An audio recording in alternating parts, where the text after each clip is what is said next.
C'est devenu une tradition. À chaque fin d'année, le district autonome d'Abidjan fait don de kits alimentaires aux populations au nom du président de la République, Alassane Ouattara. Cette année, le ministre-gouverneur Robert Begré-Mambé n'a pas décroché à cette tradition. Un geste qui traduit la solidarité du chef de l'État envers les couches sociales défavorisées.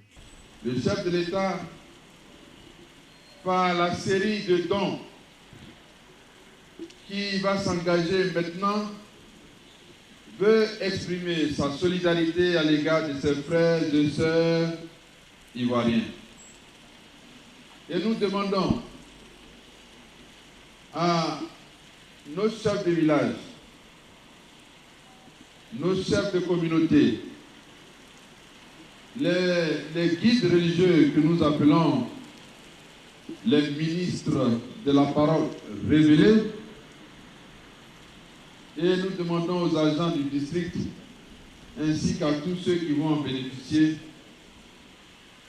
de rendre gloire au Seigneur, parce qu'il n'y a pas de petits dons. Les bénéficiaires de ces kits alimentaires expriment leur satisfaction. Nous sommes réjouis de savoir que le président de la République a trouvé la personne indiquée pour apporter le soulagement, le réconfort et l'assurance dans les cœurs et dans les esprits des populations du district autonome d'Abidjan. La distribution de ces kits va se poursuivre dans les 13 communes du district d'Abidjan aux populations défavorisées.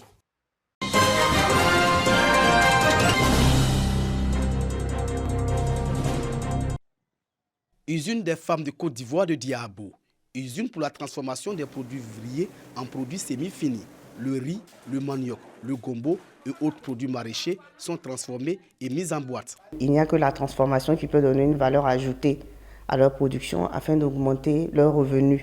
Donc ici, à disposition le local pour les coopératives, les femmes de venir transformer. Pour ces fêtes de fin d'année, les coopératives membres de cette usine sont en intense activité pour satisfaire la clientèle. Des grossistes et des restauratrices sont fréquents à l'usine pour s'assurer de rentrer en possession de leurs commandes à temps.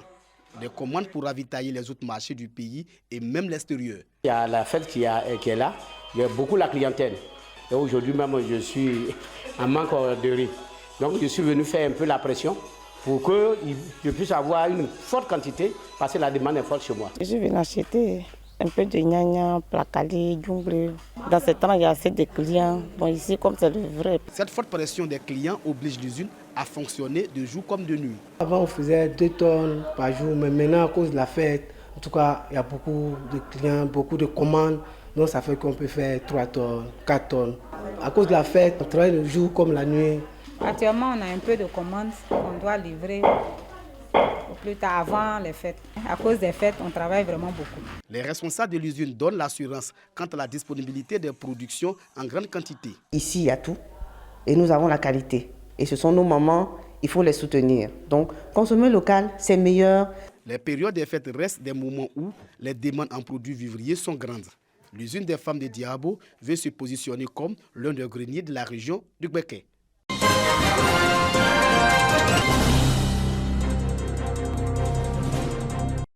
Ce sont 120 femmes engagées dans les secteurs de l'agro-industrie, l'artisanat, l'import-export et les télécommunications qui ont été sélectionnées pour participer à cette session.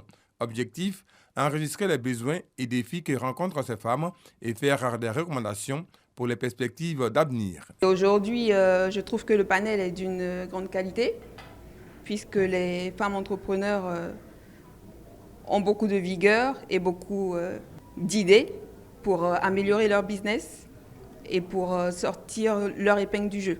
Jusque-là, je faisais que sur mes propres moyens, avec les petites informations que j'avais. Et aujourd'hui, j'ai les yeux grands ouverts face à toutes les opportunités en réalité qui s'offrent à nous. La zone de libre-échange continentale et africaine, ZELCAF, s'engage à favoriser l'ouverture des marchés dans les secteurs clés afin que la femme africaine occupe une meilleure place dans le commerce transfrontalier. Cette consultation, c'est un premier cadre que nous avons initié en partenariat avec le comité national ZLECAF pour recueillir les points de vue des femmes dans le cadre du commerce et particulièrement par rapport à l'accès au marché de la zone de libre-échange continentale.